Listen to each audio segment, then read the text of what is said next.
Let's start with the lab number 18, which is the circulatory and respiratory system together. Pre-lab questions. What is the function of pulmonary circuit?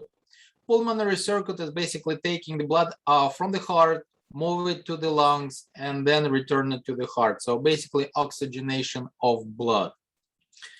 Name the vessel which carry blood away from the heart. That's the arteries. What is the function of systemic circulation circuit? That basically take the blood all over the body. Name the vessel which returns blood to the heart. That's a vein. Smallest blood vessels, capillaries. Do humans have a closed or open circulatory system? Humans, all of the vertebrates will have a closed circulatory system. How many chambers in the human heart? 4. 2 atriums, 2 ventricles. During the inhalation, does the diaphragm move upwards or downward? It's actually moving downward to increase, right? Inhale, it have to move down, so we'll increase our rib cage volume. Do the lungs deflate or inflate during the exhalation? Whenever we're exhaling, we are compressing the air, forcing it out, so it's deflate. Fish have what type of respiratory organ? Gills. So table number 1, the heart model, and on the heart model, here we're looking at those ones. You need to see the labeled, or you need to know labeled parts. Make sure you understand which one is which, and please make sure that you understand that whatever you see on the left side is actually a right side of the heart, and whatever you see on the right side, it's actually left side. So this is the left side of the heart, this is the right side of the heart. So here we have the right atrium, right ventricle. From the right ventricle, this is, you see, bright blue showing deoxygenated blood, but it's an artery. Which one? It's a pulmonary artery which splits into your left and right, and it goes into the lungs. Occurs, well, the exchange occurs. Now the blood comes in through the pulmonary veins into the left atrium, left ventricle, and from the left ventricle it goes into aorta. This is the aortic arch, and then the aorta goes along the, well, behind. You will see it behind, see right there, behind the heart. And those ones, of course, are the blood vessels which supply blood to the brain. So right atrium, right ventricle, left ventricle, pulmonary trunk or pulmonary artery, splitting out its trunk, which is splits into left and right. Aorta, we talk about that. Superior vena cava and inferior vena cava. Vena cavas are the blood vessels which brings the blood to the right side. So here we're going, this is the superior from the top to the heart, and then there will be right here is the anterior super vena cava. Pulmonary veins, already talk about. This is basically the entrance of the pulmonary veins. And then coronary arteries and coronary veins. Coronary arteries and coronary veins are the arteries and veins which are supplying and taking the supplying the nutrients and taking the waste from the heart. So those blood vessels which are located on the heart itself. Okay, so here we go. That's the coronary arteries. And, well, arteries usually depicted red because of the high oxygen content, but not always. This is the artery again, low carbon dioxide, high carbon dioxide content. Now, in the cross section, so here we're looking at those particular models. You can clearly see the pulmonary trunk going into your pulmonary arteries, and this is the entrance of the 2 pulmonary veins. So now we're looking, you see semilunar valves right here, that one, and then there will be one in the aorta. And here we have a bicuspid and tricuspid valves. why they call it bio-tri. Bi means 2, tri means 3, right? How many attachments it has? 1, 2, 3. It's a tricuspid valve. How many attachments that one has? 1 and 2. See, 1 and 2. Bicuspid. And this is the semilunar between the ventricle, that would be a left ventricle, and the aorta. And here you'll see the right ventricle and the pulmonary trunk. Now, fossa ovalis, you cannot really see it. It's basically an opening between the right and left ventricles during the embryonic, and that's also known as a, well, fossa ovalis is the ductus arteriosus, is basically the opening during the embryonic development, because embryo do not breathe per se the oxygen. It takes the oxygen from the mother's body. So all of the blood goes into the heart, is actually oxygenated. As a result, there is an opening right here between two of those. You might have heard that the kid was born with a hole in its heart. That's basically not closing down ductus arteriosus. Right before the birth, that particular thing will close down. As a result, it will separate the deoxygenated and oxygenated part. So that's important. Yes, fossa ovalis and ductus arteriosus during the fetal development. So the blood will be, well, the oxygenated blood will be circulating through the heart. Now, yeah, here we have some of the labels for you.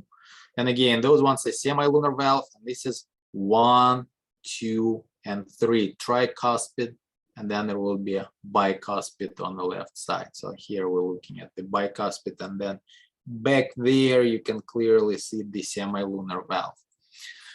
So preserved sheep heart, left ventricle, right ventricle again. Whenever you're looking at the heart, so the ventricle will be this part and that part right there, kind of like flappy ones. And then of course that would be the, since it's a right side to you, it will be left side of the heart. So left atrium, left ventricle, right atrium, right ventricle. Those blood vessels are coronary arteries or coronary vein, and you can kind of see the separation between the right ventricle and the left ventricle, and that known as the interventricular groove. And the pulmonary trunk is right here. You can clearly see from the right ventricle goes a very large, second largest blood vessel, or probably second largest blood vessel we have. That's a pulmonary trunk. So interseptum, chondria tendae, you might be able to see it. Yeah, here we have the preserved sheep heart, but I don't think it will be on the lab practical. Make sure you know which side is right, which one is left, and which ones are, let's see, can you see it right here? Yes, papillary muscles, you can see those ones, but it's kind of hard, and then that this is the chondria tendae, tendons keeping the keeping the heart whenever it's expanding, not too much.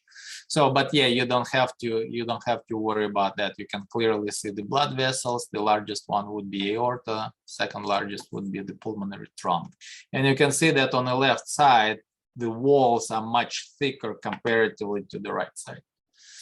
So yeah, here we go. Oh, here we can clearly see this is the collapsed right ventricle, this is a collapsed left ventricle, and those are chondria tendae. Now, on a preserved heart set, fish will have 2 chambers, amphibian will have 3 chambers, and you will see it right about now. Let's see. This is the actual models of the preserved hearts. It's actually preserved hearts. You can see 1 and 2 chambers. Here you will see 3 chambers. The reptiles will have 2 chambers, 3 chambers, and inside it will have a partial separation. I'll show it to you in the model. And the birds will have 4 chambers, and the mammals will have 4 chambers as well. So reptiles, technically it's a 3, or if you can say 3 and 1/2. It has a separation. It's a little bit more advanced comparatively to the amphibians. Now, open circulatory. Do birds and mammals have a 4-chamber heart? Why? Why the birds and mammals have a 4-chamber heart? That's a great question. And the answer is metabolic rate. Higher metabolic rate will require separation of that particular deoxygenated and oxygenated blood. So we are requiring much more oxygen comparatively to the reptiles, so well, most of the reptiles. Therefore, we are requiring separation of the deoxygenated and oxygenated blood. Open versus closed. Closed. If you'll see any kind of arthropod, and most of the mollusks except the cephalopods, the octopi and the octopus or the squid or nautilus, those ones, the most advanced one, have a closed circulatory system. But snails, as well as the bivalves, they will have open circulatory system.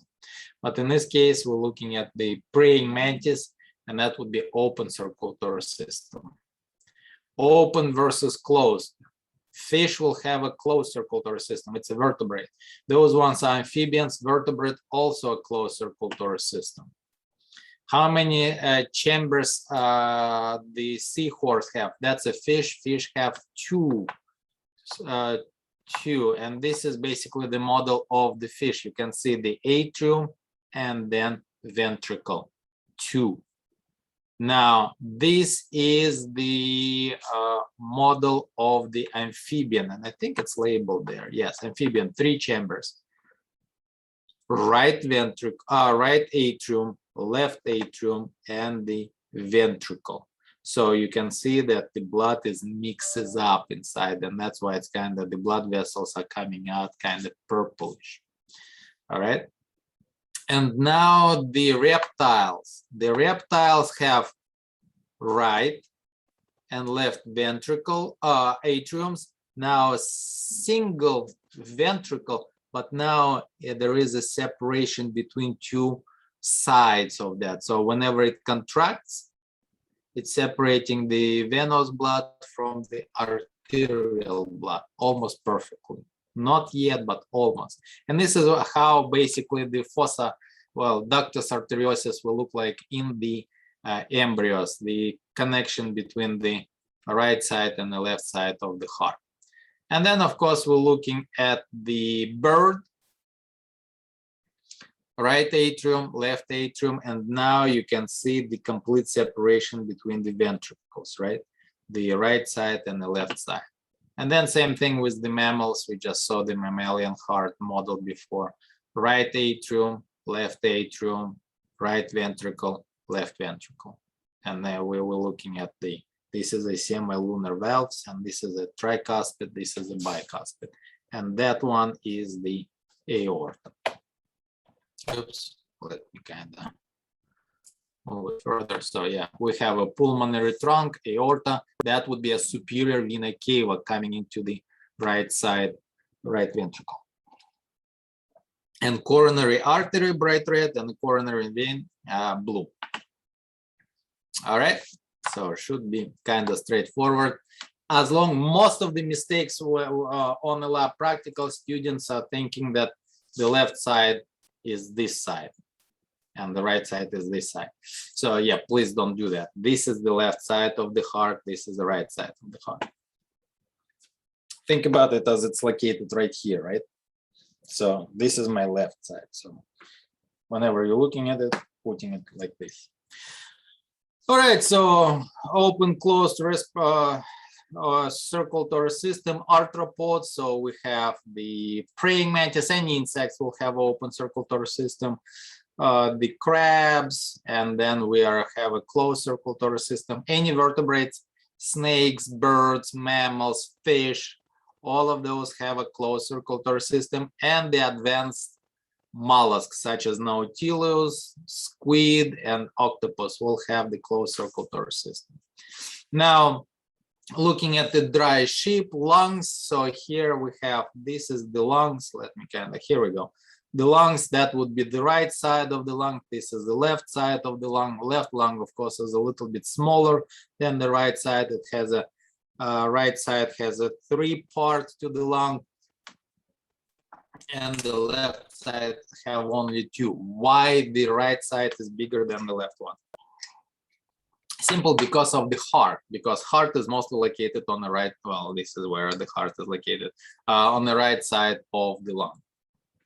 All right, so we have lungs, trachea, this is the windpipe, and I think the half rings, cartilage rings, actually it's a half rings in the front right here. This is the trachea, right? You can feel those particular cartilage rings.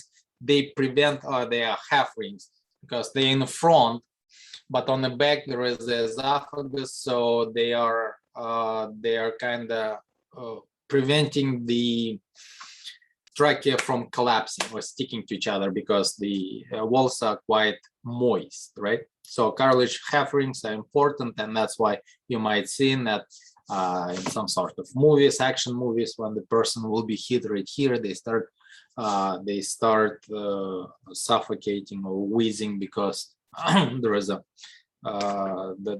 a way to break those cartilage half rings, and then the trachea will literally collapse. So here we go, the cartilage half rings in the front, and then there is this is a trachea, but on another side it does not have the rings, because the food needs to pass it by, not next to it, but right next to it is esophagus, right? So, but that's actually a dry up sheep lungs. So here we have a model. Yes, model, kind of plastic dome with the balloons inside. On top of it, there is the opening. So what you will do in actual lab, you're picking up the dome, and then there is a diaphragm, the rubber part, and there is a handle on the bottom. You're pulling that particular handle, and what will happen? Whenever you're pulling down the handle, it basically shows how the negative pressure breathing occurs. Whenever you're pulling the handle, the overall volume of the vessel is increasing. As a result, the pressure, partial pressure, will be decreasing, so the air will be rushed in and it will inflate the balloons, which represent the lungs. And then you are slowly pushing that particular membrane up, and you will see that the overall volume of the chest cavity will decrease. Therefore, the air will be forced out of the lungs, aka balloons, right? So in this particular case, using the handle, blah, blah, blah, what do the balloons represent? The balloons represent the lungs. And literally, whenever you're pulling it down, you will see the balloons inflating. I guess I will need to go to the lab and shoot a quick video on that. What does the ivory stretchable component represent? It represents the diaphragm, okay? So yes, you can do the inhaling, exhaling, inhaling, exhaling, inhale, exhale. So next table, talking about the respiratory system. And well, the upper respiratory system, right? And you probably remember, this is the tiny little bitty bridge. There is a bone, relatively thin one, and it leads to the brain, right?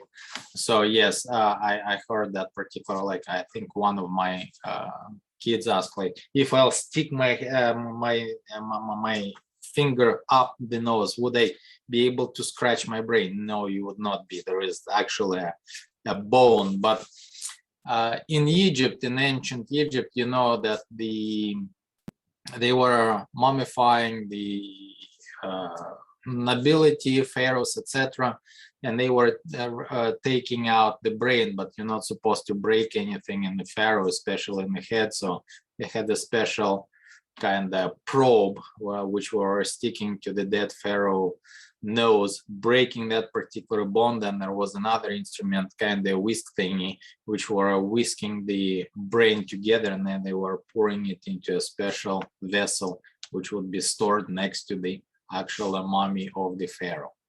But yeah, upper respiratory system right here, basically pathways which are designed to do what? Several things. First of all, warm up the air, also moisturize the air, and try to get rid of any kind of junk in the air, because whenever you're breathing, you're not only breathing air, you're breathing all of the skin cells, right? And the bacteria and the viruses and the mold spores and God knows what else we are breathing. So all of those particles will be trapped and then slowly removed either from the nose, or you will swallow it. Sometimes you're spitting it out, but essentially the air goes into that. Here we were talking about the epiglottis, right? Glottis and epiglottis. The epiglottis is that particular number 8 flap, which will close down the trachea for the food to pass by, but usually it's relaxed and the air goes into this is the larynx. This is where the vocal cords are. So that particular part, you can start hearing the changing of my voice because I'm changing the length essentially of my vocal cords by squeezing it a little bit. And this is what happens when you are doing, if you ever tried that particular helium trick, right? Whenever you're inhaling trick and then you start speaking and the voice become really squeaky. Why? And don't do that too often, because whenever you're inhaling helium, you're not inhaling oxygen. You can literally suffocate. But basically, your voice cords are designed or used to move specifically in the air. The helium is lighter than the air, so your voice cords start moving much more, therefore producing a higher pitch voice. That's a simplifying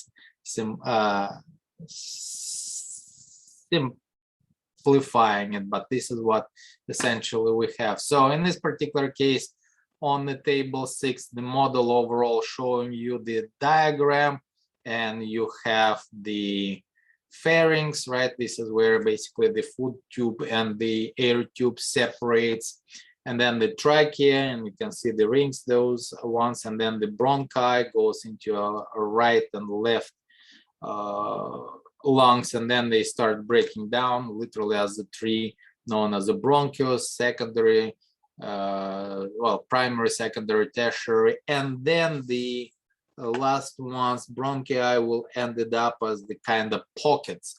They known as the alveoli, and this is where the gas exchange occurs. Which particular gases? Oxygen go in, carbon dioxide goes out.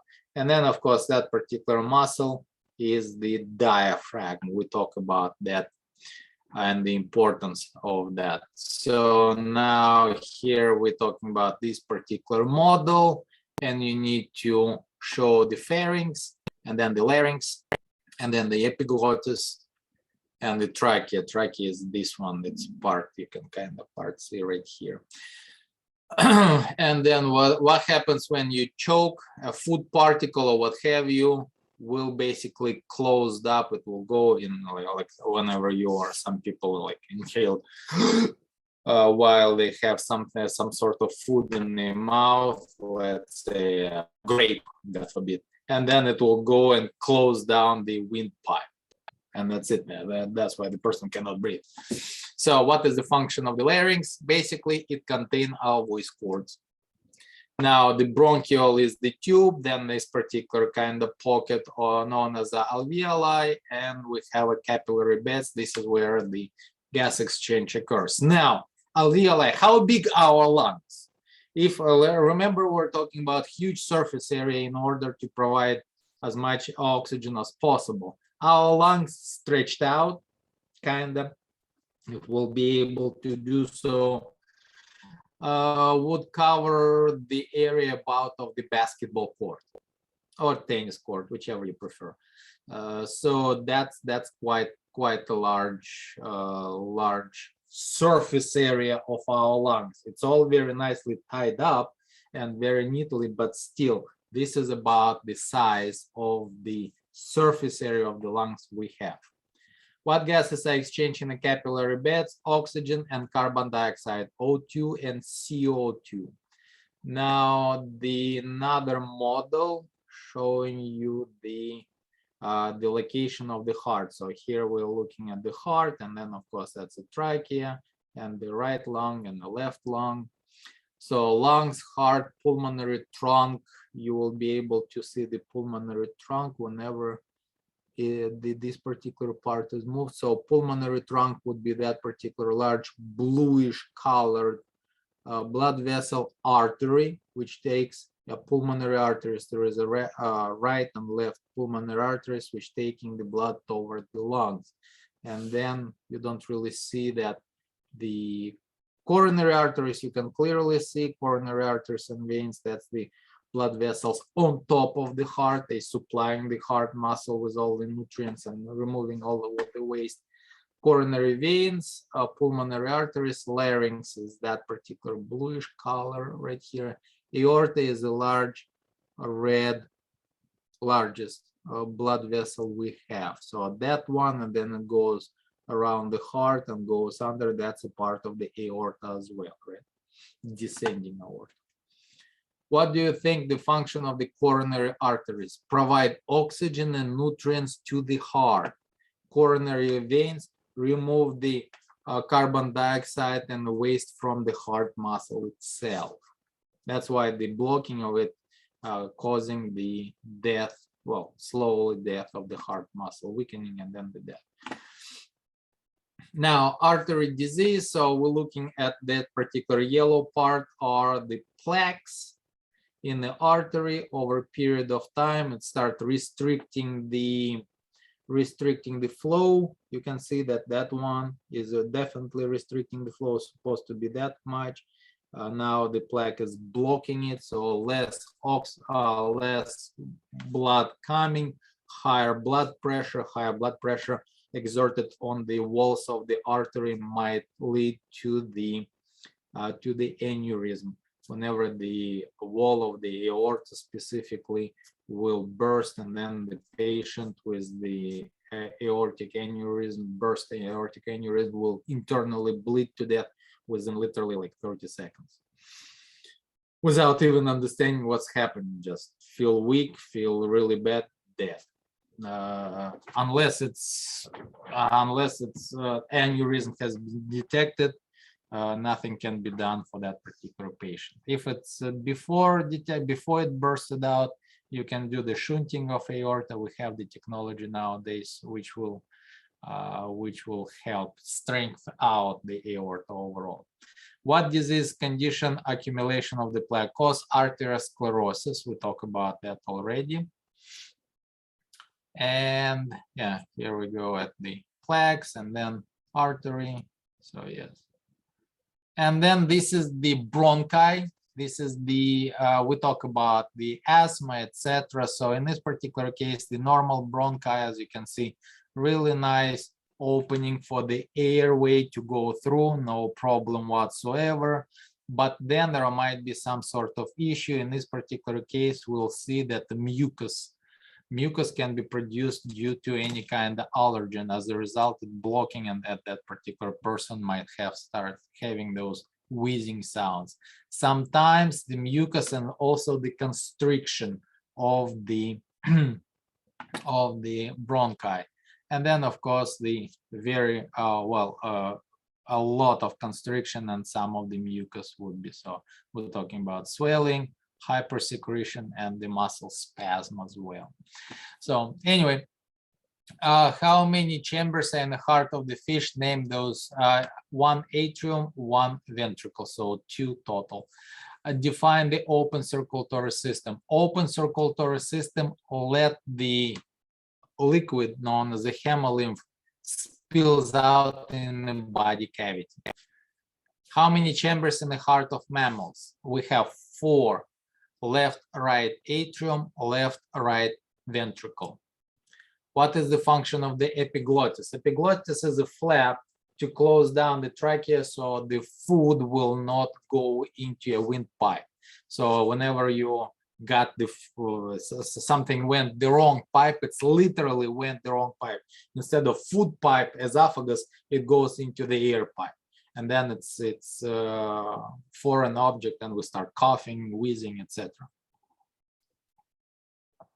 What structure in the lungs is involved in the exchange of oxygen and carbon dioxide? Alveoli. Everything else is just the pathway. It's bronchi, bronchioles, trachea, upper respiratory system is just the pathways or airways.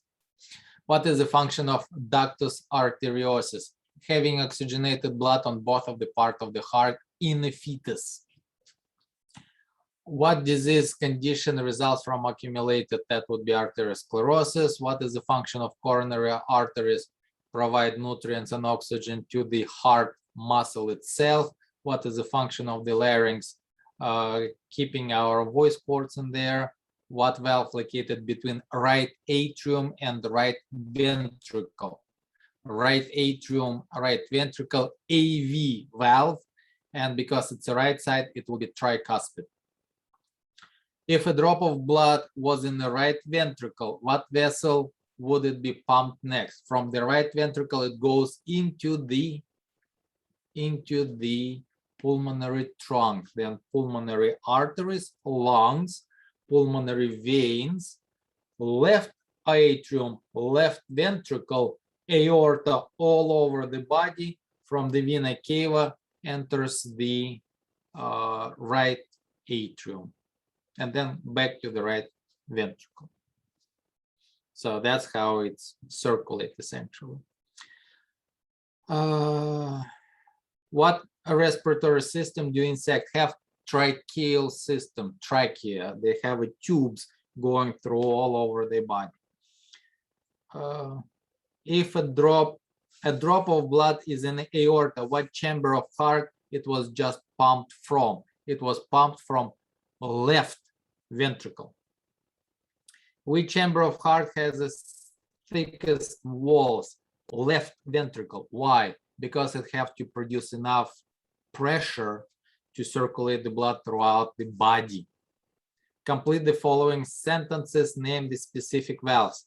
When the heart is relaxed and filling with the blood, the blank valves are open, AV valves are open, and the semilunar valves are closed because the blood the heart is relaxing. It means it just push the blood into the pulmonary trunk or aortic trunk.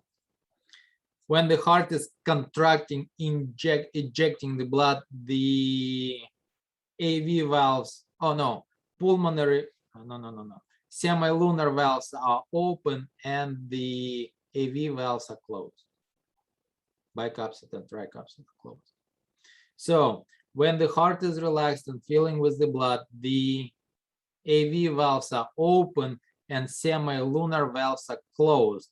When the heart is contracting and injecting the blood, the semilunar valves are open and the AV valves are closed. What area of the body and major organs are supplied by the branches of arch of aorta? Head and the brain. The arch, and then it goes into those particular arteries where you can feel your heart pulsing, and also the choking, right? The choking, quite often the person will go into subconscious, not because you choke them, you stop the airflow, but the blood flow to the brain. Very dangerous. That there is quite a few like asphyxiations. Yeah, that's not, especially erotic asphyxiation. That's really dangerous. Please don't do that. Okay, what the function of systemic circulation? To take blood all over the body, and reflection questions. All right, we are done for today with the lab. Let's stop recording.